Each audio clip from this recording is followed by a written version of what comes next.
செங்கோட்டையன் அங்கேருந்து எங்கேயோ இறங்கி காரில் ஏற போகும்போது பத்திரிகையாளர் கேட்குறாங்க, 4ஆம் தேதி ஒரு மிராக்கல் நடக்க போகுது அப்படின்ட்டு போகிறாரு.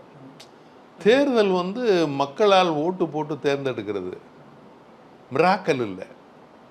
நீங்கள் மிராக்கல்னு சொல்லிட்டாலே என்ன அர்த்தம்னா அற்புதம். அற்புதம் யாரை நிகழ்த்துறது அப்படின்னு கேட்டிங்கன்னா இறைவன் தான் நிகழ்த்தணும்.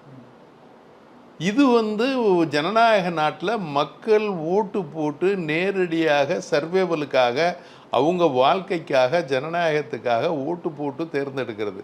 இதில் மிராக்கலுக்கு எங்கே வேலை இருக்குது?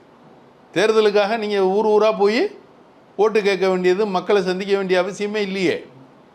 இப்போ எல்லா தலைவர்களும் கோயிலில் போய் எல்லாருக்கும் கும்பாபிஷேகம் நடத்தி அன்னதானம் பண்ணி படுத்து உருண்டு கடவுள்கிட்ட வேண்டிக்கிட்டாலே மிராக்கல் நடந்துருமே.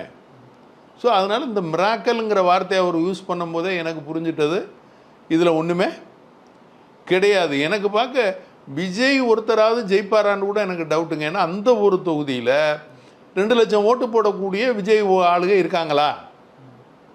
விஜய்க்கு போடக்கூடியவங்கெல்லாம் இப்போ இருக்க இளைஞர்கள் தான் போடுவாங்க. ஒரு தொகுதியில் எத்தனை லட்சம் இளைஞர்களுடைய வாக்கு இருக்குது? அப்போ நீங்கள் கணக்கெடுத்து போட்டிங்கன்னா 2 லட்சம் பேர் 1.5 லட்சம் பேர் போடுறதுக்கு இளைஞர்கள் இருக்காங்களா?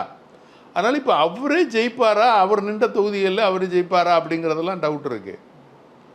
ஏன்னா உங்களுக்கு ரெகுலராக சரியாக இரட்டை இலைக்கு உள்ள ஓட்டுக்கள் மாதிரி, அதேமாதிரி திமுகவுக்கு உள்ள ஓட்டுக்கள் மாதிரி அதை சார்ந்த குடும்பங்கள், அதை சார்ந்த வாக்கு வங்கி இருக்கான்னா இல்லை.